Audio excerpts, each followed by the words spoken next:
Welcome everyone, and welcome to TechTalk Friday. And it's Friday, and we talk tech news. We talk tech that matters, and we have talked about different things and different aspects of technology.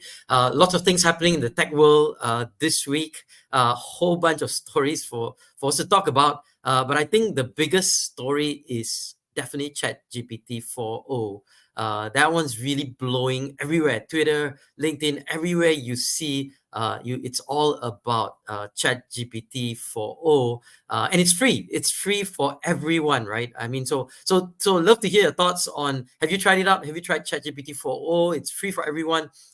No restrictions, and it's some amazing stuff. I mean, check out OpenAI's YouTube channel. There's some fantastic sort of demos to show. And ChatGPT 4.0 is really blowing, past Chat 4.0, Chat GPT 4 and 3.5, right? So that's a couple of things, but let's talk about some of the other tech news. What's latest on the tech scene? Some interesting things happening. So while OpenAI blew the whole world with ChatGPT 4.0, the chief scientist of of OpenAI, right? Ilya Sutskever, the OpenAI's co-founder and chief scientist, is actually officially leaving the company. He actually helped lead the coup against Sam Altman. So you remember probably about a couple of months ago, there was a big coup. Sam Altman had to leave, and then later Ilya changed his mind. However, his employment status has always been ambiguous since the ouster, and Jacob Pachuki, the company's director of research, has been will take over as OpenAI's new chief scientist. Now, next interesting thing is on Project IDX, which is Google's next gen IDE. And good news is it's right now in beta. So Project IDX is a AI-centric browser-based development environment that was launched somewhat like an invite-only service in August, just like Gmail was. Over, I think, about 100,000 developers have already tried the service. Now it's actually available in open beta. So Google has added integration with Google Maps platform into the IDE, and integration with Chrome development tools, Lighthouse, and it has debug application. So it will soon enable deploying of apps to Cloud Run, Google's cloud serverless platform for running front and back end services, and integrate with Cheeks, Google AI powered compliance platform. So as OpenAI is doing that, Google's doing that. We also see something else happen with Anthropic. So this is OpenAI's rival, Anthropic, and they recently just hired Mike Kruger, right? So this is Instagram's co-founder, Mike Kruger, to lead its product development. So and part of it is to bring Claude. So Claude's the other AI, right, into the workplace. So Mike Kruger is brought in as chief product officer, and Anthropic CEO Dario Amodei believes that this background, Mike's background, right, will be particularly invaluable as Anthropic seeks to find new ways for people to interact with cloud, particularly in the workplace. I know as you read this, probably this statement suggests that alongside the consumer-focused projects like the recently released iOS Claude app, Krieger may also be responsible for finding some business-focused users for Claude. Now, why should we care? Well, I mean, Anthropic has brought this big name executive on board just days after rival OpenAI launched to 4.0, GPT 4.0, and Google announced major AI updates at its I/O conference, right? So it seems to be the heat is on, right, as they say, in this AI race.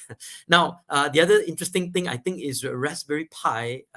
Raspberry Pi is that kind of a base platform where robotics, a lot of the robots sort of run on. Raspberry Pi is going public to expand its range of tiny computers, and actually Raspberry Pi announced its plan to file for UK stock listing to expand its talent pool, essentially, and its product offering. So interesting. Raspberry Pi is back in the headlines, and so we'll see how that goes. I think interesting thing for as we talk about AI, Nvidia, right?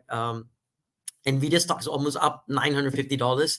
I think the other interesting thing about Nvidia is it's part of the dialogues going on between PSDC, Penang State Development Corp, Leadernomics, and Nvidia Deep Learning Institute to talk about generative AI academy in Malaysia. So that's something a bit more closer to home in Southeast Asia. Malaysian news about Nvidia coming in a way to kind of develop the AI talent platform or the AI talent in Southeast Asia. The last one I thought was interesting is Netflix is going to the NFL. I mean, I worked at NBC News a number of years ago, and it's NFL has always been privy to the big networks, and Netflix gets in on the NFL, and together with Amazon, right? Netflix and Amazon have signed a 3-year deal that will put exclusive Christmas games on their streaming service. So the first 2 games will be aired on Christmas Day, and 2025 and 2026 we'll at least see 1 game each on each Christmas. So it's interesting how the tech world is shaping up. But today, we wanted to jump in a little bit on Microsoft. I'm going to talk a little bit to Microsoft worldwide public CEO, public government public CTO, Greg Wilson, and hear his thoughts on, as this whole AI game shaped. Microsoft is one of the first players to transform its organization into the AI space. And today we'll be speaking. I had this session with Greg Wilson, talking a little bit about that transition of how Microsoft transitioned into the AI space, because it's not just about products and services. It's much broader and much bigger than that. So here's my quick conversation with Greg Wilson, the CTO of Microsoft worldwide government. Here you go. Here's Greg and myself in conversation. From Microsoft, who's Chief Technology Officer of the public sector worldwide, right? That's correct. So what do you do? I mean, what does that mean? I have the great job of working for the worldwide public sector team as the government CTO, which means I get to go around the world speaking to governments about how to use our technology to achieve the outcomes in some of their most complex challenges. And at the moment, that's a lot about cloud and AI and what they can do to increase productivity, improve life for the workforce, and to give better systems and services. And what are some of these problems that these governments grapple with? A lot of it is, to be honest, migrating to the cloud discussions and what that means, and also consideration of AI. But that's a high level. Actually, from the workforce level, it's how do you drive productivity, creativity, and really bend the curve in innovation is how we would say it in Microsoft. Right. So there's sort of 2 conversations we're having. How do they do it for their process, but also how do they think about the hard topics of governance? And this productivity thing, I think, is applicable not just to governments, right? Essentially for every business that's kind of moving up to transform itself for 100%. This new world. The pace of change we're seeing at the moment with AI and what it means for businesses and how quickly people are using it in their day-to-day life going forward is just amazing. And it's a complete industrial revolution, as I think most people recognize now. And Microsoft are very fortunate to be leading that stage with our partnership with OpenAI, right? And some of our products of Copilot. And really that's the exciting bit, because it is affecting everything from the services you receive to how you do your work. And I've been very impressed with Microsoft over the last 8-10 years or so, as you've morphed from just that usual software operating system with a number change to this whole new space. And I assume that transforming Microsoft itself, the story itself, might be very interesting in terms of, because I'm assuming it's not just the technology that changed, it culturally, the thinking, the mindset, there's a whole bunch of things. I mean, the fact that, you picked up LinkedIn, and so, I mean, the other day I saw Satya was saying, Microsoft loves Linux, which is like, whoa. So, I mean, there's a whole different change that has transcended, right? Talk us through that journey. I mean, if you could, the highlights of that transformation. I think the highlights, and I was very fortunate to join Microsoft, and, we're getting to the real power of AI coming into the organization. But I think it drives, and where Satya would say it, would be the culture. And how do you drive a culture of innovation and change? How do we have a growth mindset for new challenges? So we don't know it all, but how do we learn as much as we can and learn as much as we can about technology and drive it forward? So it's that growth mindset, that's that culture of innovation, creativity. And then actually the power of Microsoft is its diversity and inclusivity. I work for the global team. I go and see different nations. We work with different people and we get different ideas, constructive challenges. How do we work together and come out with something that's really exciting for the customer and really inspires our teams to work on them? So, that ethos and that culture underneath then drives the process changes, that attitude to just doing what you can to empower customers to achieve so much more. It's to me our mission, and I really do truly believe that that's what we do. Each day we go out to help people. So we're having the Malaysia HR Tech, and part of it is to have technology folks, HR people talk and figure out kind of a blueprint on how they can, transform their organizations. In Microsoft itself, and maybe in the work that you do, maybe there's some case studies. I mean, how's that HR transformation story look like? I think we would call it the employee experience. Sure, yeah. So how do you think about the employee experience, that they can work, whether it's remotely or hybrid in the office? But do we give them the tools to collaborate? Do we enable them with the skilling and ensure, whilst we're doing all that their well-being is taken care of, and that we're doing sensible things and the resource and what people are being looked after going forward? And then when you do that, the ability to work on really exciting topics. AI being perfect, and the co-pilot, and whether that's in the sales organization, the engineering organization, or our own HR support teams and our legal teams, etc.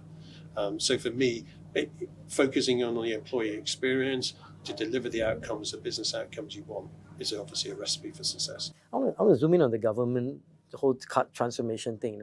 If you fast forward a couple of years, right, what do governments look like? I mean, in your view? I think governments, are recognizing the power of AI. So there's a lot of discussion around how it can be used. And I think that's the partnership really with industry and academia, helping governments understand the power of the technology, what it can mean for their processes, and how they can then think about how they use it. And that will see a big change in governments and how, they design their technology. So what can be automated to focus on the creativity? What can be, done away with because the processes have changed? But to do that, they need to think about their data, their cloud migration, and not just technology. This is not technology. This is fundamentally changing the way governments will operate in the future going forward. And those that are recognizing that have ministers of AI, and everything else going forward. So that for me is the key thing. And then they're thinking about the governance on top. So you're going to see a more digitally aware bunch of governments going forward. And you can see that now in the EU, in Asia, and obviously in the US as big markets. So this e-government is going to continue to permeate, and it's going to... And it's not just e-government, it changes the workforce and the process. And also lifestyles, right? I mean, ultimately governments there's a whole gamut of... And that's what we learned in the Microsoft, some people, it's that we call it the hybrid paradox. Some people want to work, they still want to work at home, but they still want to have face-to-face meetings. And how do you balance and give them the tools and the opportunity to do both as they see fit? And that for me is a great thing that is happening. Our technology does that to mobile devices as much as we can. So we had a bunch of CTOs, and then yesterday we had a bunch of CHROs, and as they talk, one of the things that came up very strongly, at least in enterprise or business, was that the HR folks think that this transformation, digital transformation, tech, it's for the CTOs to worry about, whereas the CTOs say that it's pretty much about all of us to worry about. I mean, for the HR, it's a HR process, it's a people thing. Yeah. HR, how do we bridge this divide? And to me, we can see that this is, as I said, not an IT project. This is change management and working together with the end user. It's about the business user. What are the functions they're wanting? How can we use technology to make their lives better? And for those HR people that believe that the technology isn't going to do that, they're not using it yet. And I would encourage them to think about using it, because people are using it in their day-to-day lives, not just in work, and they're going to expect that sort of level of technology in the business space, in the government space as well. So that for me is an important area. Right. Get the IT people speaking to the HR people to understand the requirements and then work together against it to achieve the outcomes that they want for the business. Fabulous. So that requires leadership at all levels. Yeah. So leadership and driving the change is what we... And that's not easy. Huh? No. If you were to give an advice, give advice to CTOs of organizations or even governments, I mean, what sort of advice would you impart to them?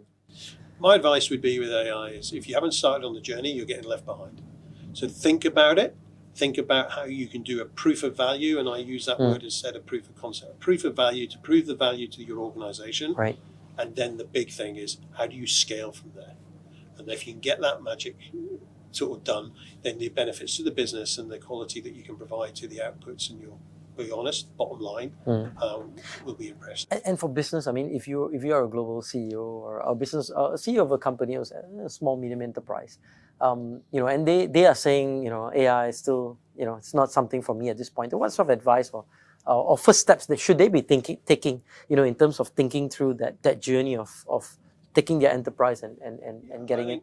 AI is a disruptive technology, and therefore, if you aren't thinking about it in that way and what it will mean for your competition and what it means for your business, then you probably need to, with your board, begin to consider what is the opportunities that AI can bring to my processes and my outcomes. It doesn't need to be big at the beginning, but you need to think how can it refine and understand that technology and train the people so you know where it will and won't work. Right. And I will close out with the question of Microsoft. I mean, so where's Microsoft going? I mean, what's the future look like? And I think, to be honest, and I've said this before, the future looks more the same. How are we developing our AI products? How are we expanding our capabilities in networks? We're putting Copilot into a lot of our products across the suite. You know, so you can see how that drives forward with industry and with government to make people better. So we're going to see more research, more innovation going forward on AI, and then of course there's future technologies to consider as we think about how 5G to the edge capabilities, and also, you know, eventually quantum and some of the work we're doing as well. So it's an exciting time to be part of Microsoft, and I definitely believe we're leading the AI era. Yep, absolutely. We've said that, and I think that's recognised. Yeah. And it's exciting. I mean, to see how it's transformed as a company. And you know, to the viewer out there, you know, final piece of advice. I mean, some are technology adverse, or you know, they don't. I mean, and they, you know, there's this whole discussion. You know, especially younger folks like my kids. You know, oh, it's unethical to use AI and stuff like that. I mean, what sort of nugget of wisdom can you impart to them, you know, as we close out this conversation? I think technology will always change how people think, and therefore it's important to use it responsibly. And therefore, for us in particular, we've been using AI in Microsoft for 10, 15 years. And we think about the responsible AI, what are the principles, the standards, and how do you measure it going forward? But if AI will change things for the better. It will unlock creativity, but it has to be done in a responsible way. Greg, it's an absolute pleasure speaking to you. Thank you so much. Thank you. We'll be speaking with Greg Wilson from Microsoft.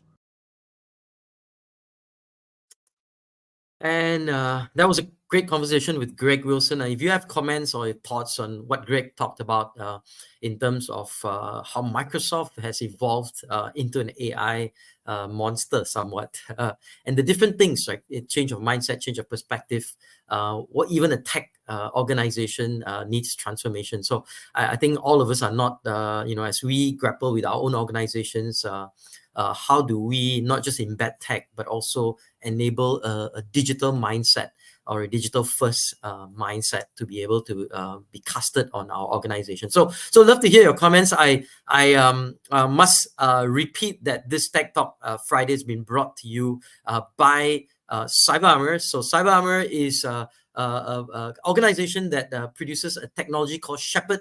Shepherd is a stealth and containment network. So think about making your digital service disappear so that when hackers come in, they just can't find it.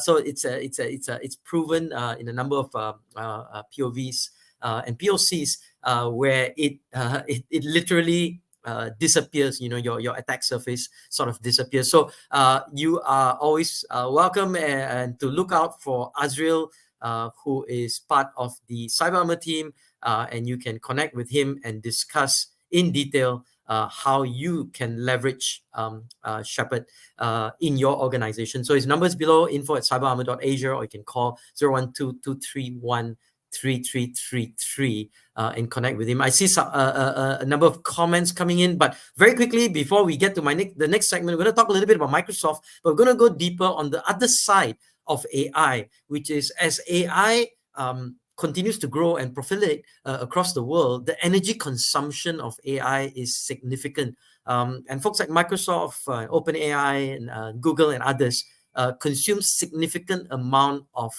AI. So, but just before we go that, a quick look at Shepherd and how this whole technology of a stealth-based cybersecurity solution can make a difference in your organization. So here's a quick 1 minute segment on Shepherd.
So check out Cyber Armor's brand new product Shepherd, and I think it's going to be interesting how that revolutionizes the whole cybersecurity space.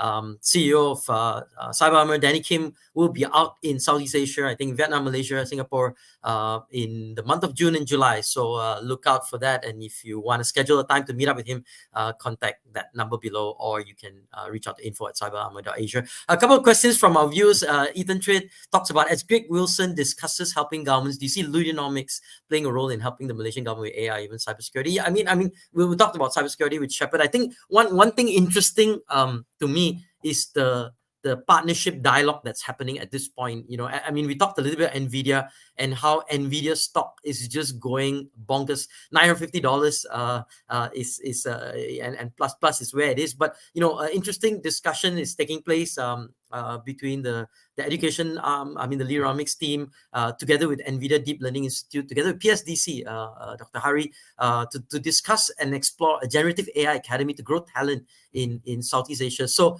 to Ethan's question earlier on, how is Ludonomics, or how's sort of the local environment going to be able to play in this AI game, as all the big giants are, but what does it mean to kind of build talent, I think, in and what's the role that different organizations in Malaysia can play to drive AI? I think that's a great sign of something that's interesting that's coming up, and we'll share more as more news comes available. Eric, I think he's missed his question there. But with the advancement of AI, how do you think this will impact the cybersecurity landscape and its evolving threats? Additionally, can Shepherd be utilized to address it? I mean, one of the very interesting things I think, and next round we'll try to get I think one of the guys who tested Shepherd. So the US sort of has a team that does testing of products.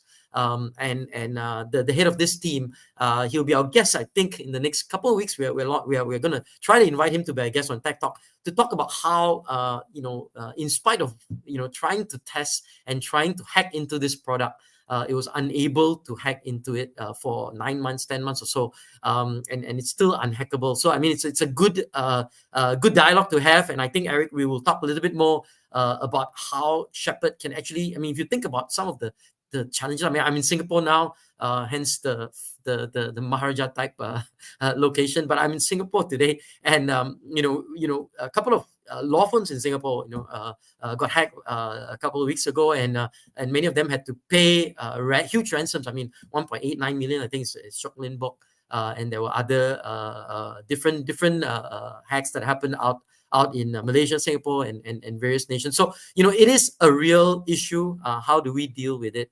It's going to be interesting. I think Shepherd is a solution, and super glad that Cyber Armor is taking up the challenge to not just to educate people, but also to enable people. And speaking a little bit about education, I think one of the interesting things I think that's coming up is a program on education, and this is a couple of sort of programs. One is a masterclass on the psychology of people management with this amazing guy, Dr. Goh Chi Leong, good friend of mine. I mean, amazing educator, and he will be delivering a program called Psychology of People Management. I think the other piece on cybersecurity, and going to Ethan and also Eric's question on cybersecurity, Danny Kim, the CEO of Cyber Armor, will be actually out in Malaysia on June 10th. He'll be delivering a program that is fully HRDF claimable for Malaysians on cybersecurity for senior leaders, for board members, for business owners, for founders.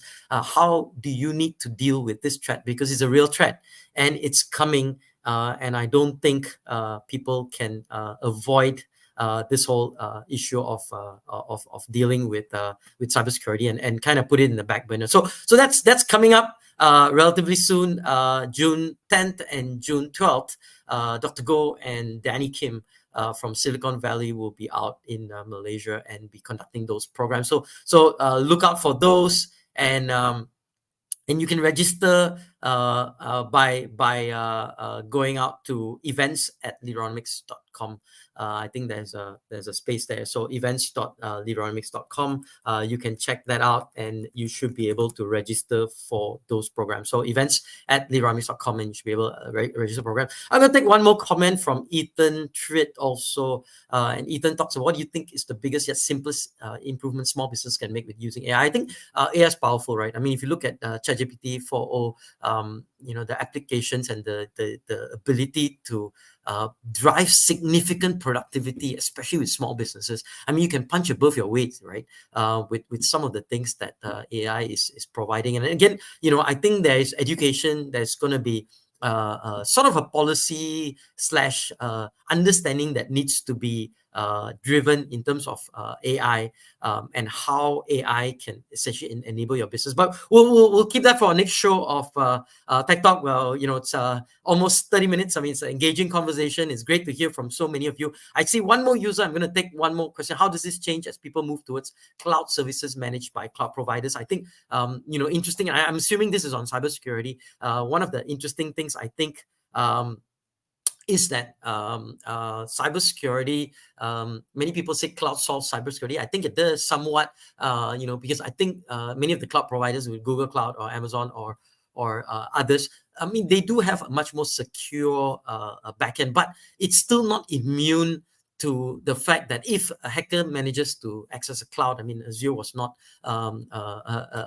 sort of, I mean, I think it was hit, if I'm not mistaken, a couple of years ago. But I mean, these clouds, when they're hit, I mean, all that data, I mean, so not just one, but hundreds and thousands of organizations' data will then be compromised. So it's interesting to see how everything is going to pan out over the next couple of years. But I think cybersecurity is going to be a significant a piece of the pie.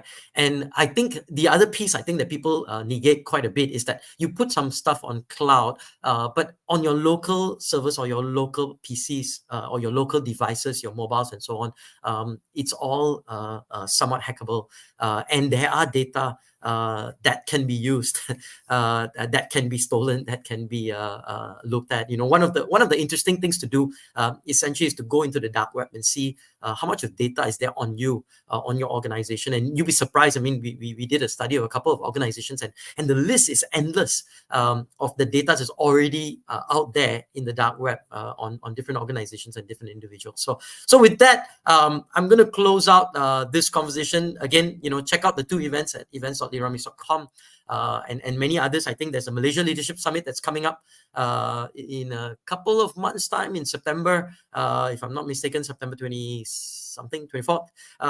So check that out. I mean, it's where all the top leaders in the country come together to talk leadership, to talk technology, to talk, where are we going as an organization going forward.